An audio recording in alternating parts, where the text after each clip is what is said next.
you don't experience the type of absolute, complete and utter desperation that I experienced since the day I was born, and you turn out different. And by desperation, I feel like some of the stories I've told, they haven't really properly told the extent of the abuse I faced. I give off once-off stories, but I feel like you have to actually live it to understand. Because every time I say, "Oh, my mum yelled at me," it doesn't. Oh yeah, your mum yelled at you. But the reality is, when you factor everything else in, your world is over. My mum, she was financially well off. She worked as a teacher, not the best paying job. But she had inheritance, she had properties, she basically inherited shit, so she was well off. And me and my sisters, she chose not to feed us properly at all. Because basically, when you're in a state where you're hungry and you're longing for food and shit like that, it's way easier to fucking control your head. And my mum isn't clinically diagnosed, but I'm very certain the cunt's a fucking narcissist, and so basically, if you made her happy, she'd fucking feed you. Would she feed you a lot? Absolutely not. So this is one of the few things I noticed about me today. I really fucking like soup. I mean, I get so much comfort out of eating some soup. And the thing is, right, if you made my mum happy for the day and you fucking kissed the ground she walked and you did fucking everything for her, do you know one of those little microwavable fucking containers of soup? You'd be invited to share it with her. Right, so she'd get a fucking loaf of bread. She'd probably give you 2 slices, and then if it was just you and her, and you were the only one who made her happy for the day, you'd split it. But hypothetically speaking, my other sister, she made her happy. We're now going quarters, and the thing is, my eldest sister, the one with the mental disability, my mum fucking hates her guts because she has autism. And she saw her as an absolute fucking disgrace, so she never got invited to, share the soup. And I know it's so fucked up, but it's I still get comfort out of soup, even though I probably shouldn't, because the reality is wow, you did all this and you didn't even get half a container of fucking soup. You got a couple of sups, man. Every time I stood up, I had so little food, I was about to faint. If I showed you old photos of me, I don't have any photos of me when I was a kid, thank fucking God. Well, I have a couple, but I'm not going to show them. But if I show you photos of me around 2 years back or so, I was so malnourished, my skin, I'm pale as it is, I was way paler, and you can just see in my fucking face, I was nearly anorexic, not because I didn't want food, because I just didn't have access to it.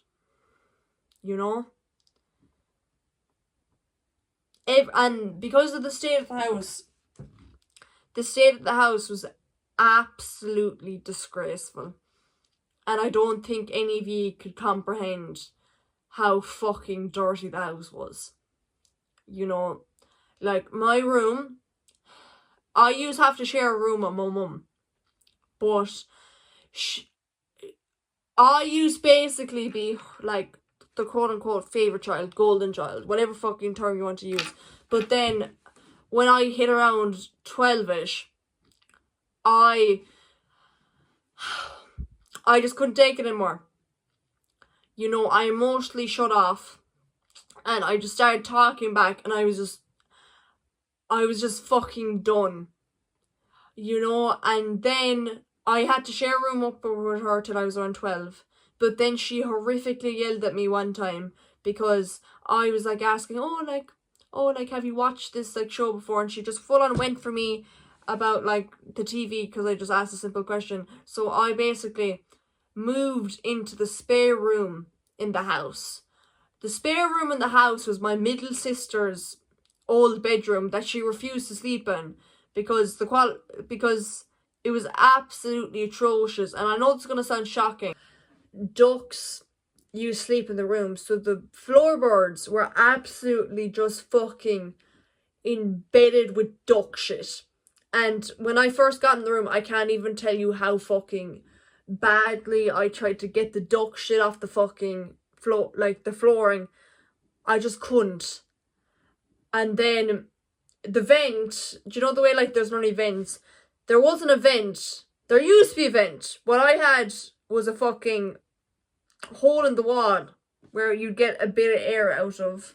Then the ceiling, right, the top, do you know like the top bit of the wall that's like nearly just touching the ceiling? That was all, it all had like white mold in it. And then the ceiling, it just leaked down on me.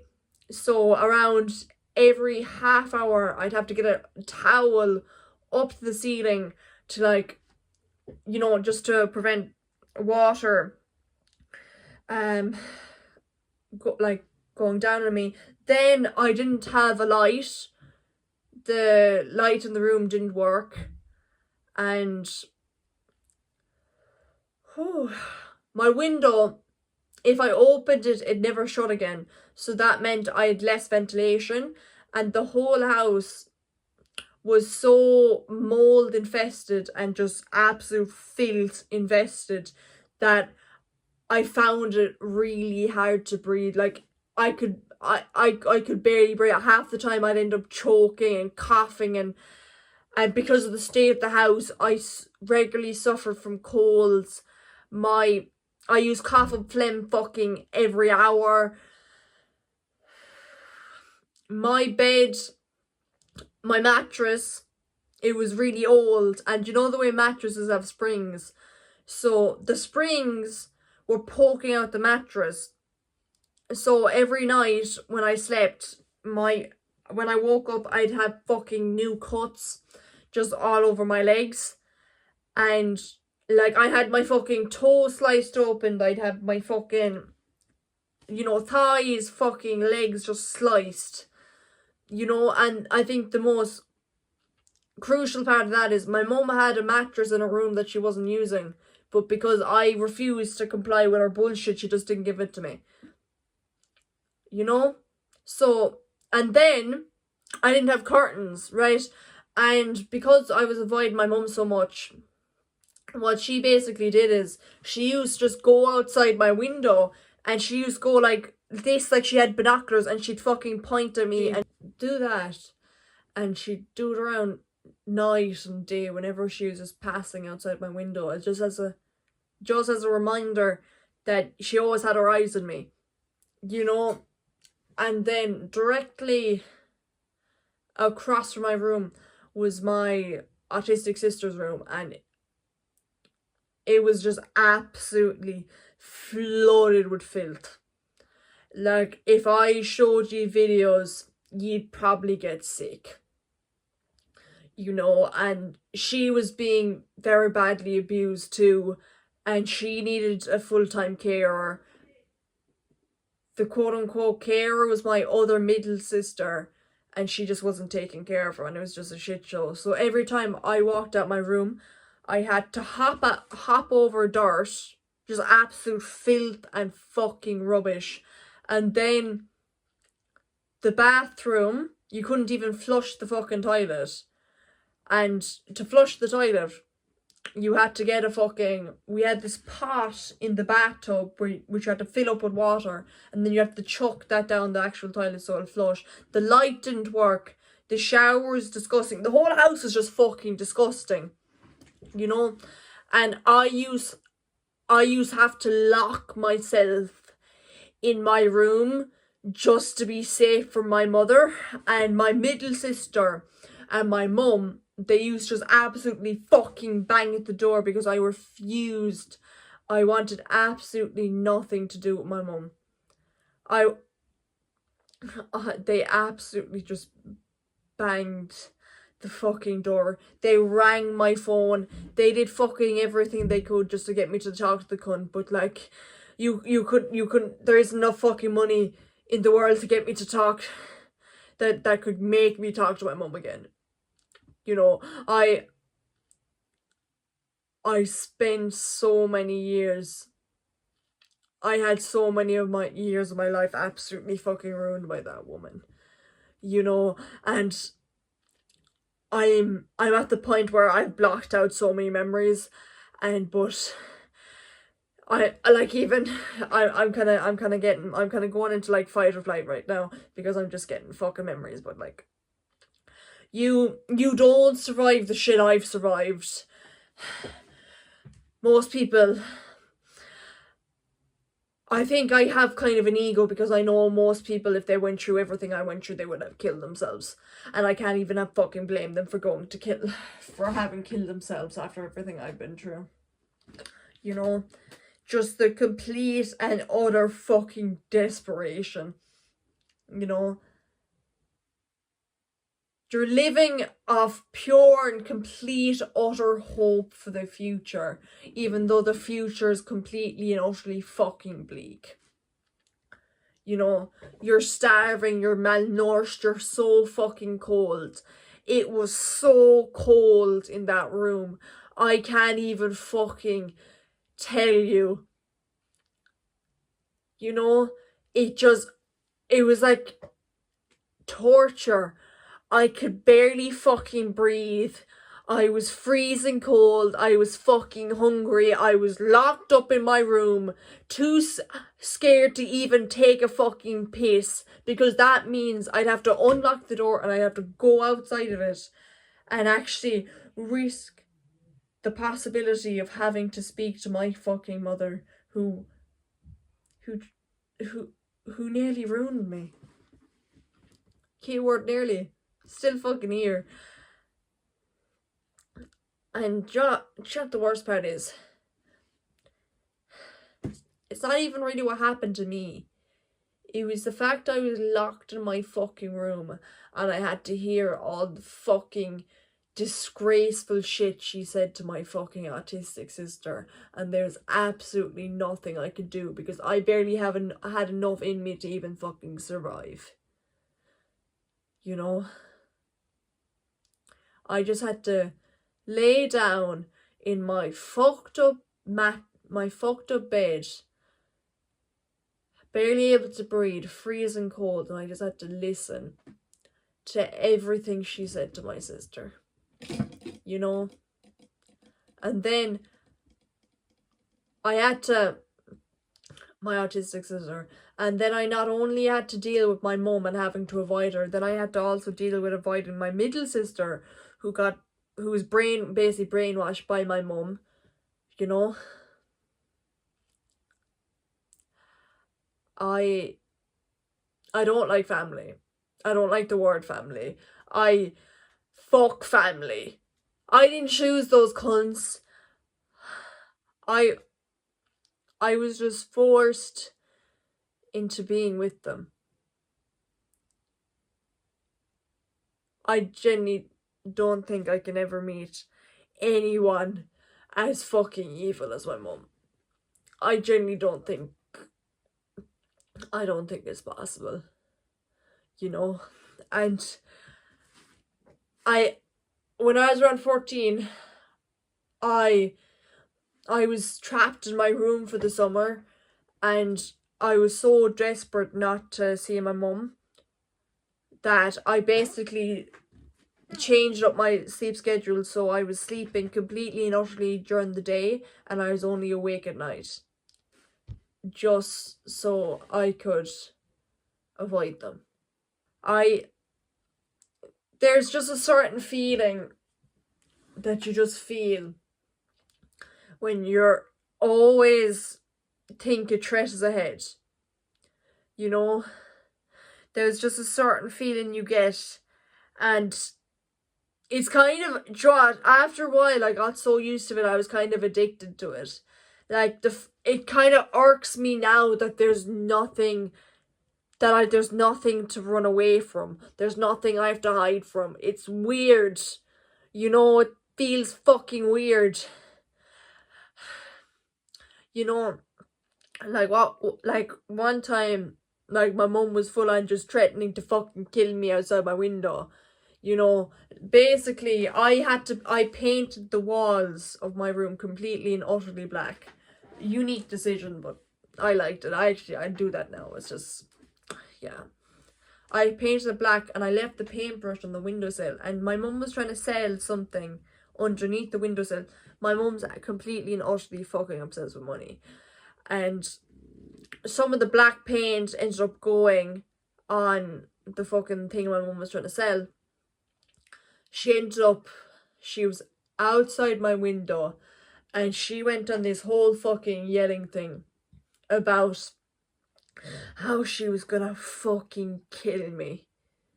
You know, and it went on for a good like 10 minutes, and I was just sat in my fucking bed having a panic attack, you know, because a part of me knew that if she could legally get away with it, she would fucking kill me, you know. Like my mum's favorite type of fucking abuse was just the type of abuse that she could get away with. She was a she loved fucking mental. She loved psychological, because you can't really get legal consequences for that shit. She was occasionally like physically do shit to us, but it's like, if you have fucking bruises, you'll get taken away. And she wanted to fucking keep us. And what she did, she saw how she managed to get away with all the neglect and the state of the house, is she basically completely and utterly locked it and no one was allowed in. I never had a friend over at my childhood home because I just wasn't allowed, because the state of the house was just shocking. Like, when the social workers checked out my house the day they did an investigation, I was taken away, and the male social worker, when he walked in the house, he nearly got sick. I don't want anyone to understand the pain that I went through, but at the same time, I find it really hard to be in human connections, because I had such a different experience. Growing up, I don't think I've ever had anyone who ever loved me, you know. I'm not even talking about the romantic sense. I don't really give a shit about that. But I've had people who cared about me, but actual genuine love, I don't think so. And what really gets me is when someone tries to convince me my parents loved me, because I don't think they've realized how cruel that is. You're telling me the people who made me fucking, every time I hear a slightly loud noise, I fucking flinch, you know? Like, I'm actually fucking finding it hard to breathe right now, but I can fucking do this. I can fucking do this. I can fucking do this. My mum, she never once gave me anything out of love and concern. You only ever gain things if you made her happy, if you did something for her.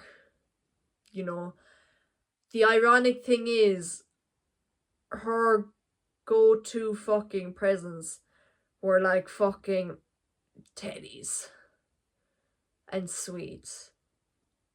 You know, yeah, you made me happy, or, oh, I made you sad, I need to stop you from crying, here's a fucking teddy, even though you're about to faint and you're about to fucking fall over because you're so hungry. You know, our bedroom, because she forced me to share a bedroom with her for so long, it was completely and utterly filled with fucking teddies. And I want to factor in, she kept her room clean. You know, my room, I tried to keep it clean, but the state it came in was shocking. And the problem is, the house produced so much waste and it didn't fit the bins. So like, I'd like get a bin bag, clean up the room, but there'd be no space in the bin, so it'd have to get kept in my room. There's a whole complete and utter shit show. My mum knew how wrong it is. The amount of time she yelled at my fucking autistic sister who needed help. This was her exact words: "I'll go to jail if anyone finds out the state of the house." But she knew how wrong it was, everything she was doing. She just didn't give a fuck unless she was caught. And Josh, she was fucking caught. And I'm fucking gone now. But no one cares. She's... My two sisters still live there because they were over 18. My oldest sister, even though she's a fucking vulnerable adult and she needs a fucking carer, the government, and she's still fucking living there. She's still fucking living there. She's still living in complete and utter fucking filth. She's still fucking hungry. She's still getting horrifically yelled at every day that she's a fucking failure and that she's nothing. And don't fucking compare us because I'm better than you. You know, and do you know the amount of times I had to fucking be in my room, lock myself in there, and I just had to hear my fucking sister cry? You know? Fucking cry that she's a failure. You know? Do you know the fucking amount of times I had to watch the family dog get horrifically fucking beat up, you know? And one time, my mum, she kicked the family dog, Toby, into the fucking table, right? And then I just broke down crying because I really cared about that fucking dog, man. You know, I really cared about that fucking dog. You know, she kicked the dog into the family table. I just broke down crying. And because I cried, I got thrown out the fucking house. Because every time I cried, it was a reflection on how fucking evil my mum truly is. I can't even say it was, because she just fucking is. You know? She didn't give a single fuck about me. Even with the amount of years I spent trying to make that woman fucking happy. The amount of years I fucking wasted just to make her happy. And I'm never gonna get them back. You know? I'm never gonna get them back. You know? And what do I get? Out of everything I fucking lived through, I get nothing. I get fucking baggage. That's what I get.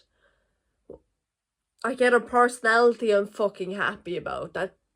That's about it. I think this is enough for today.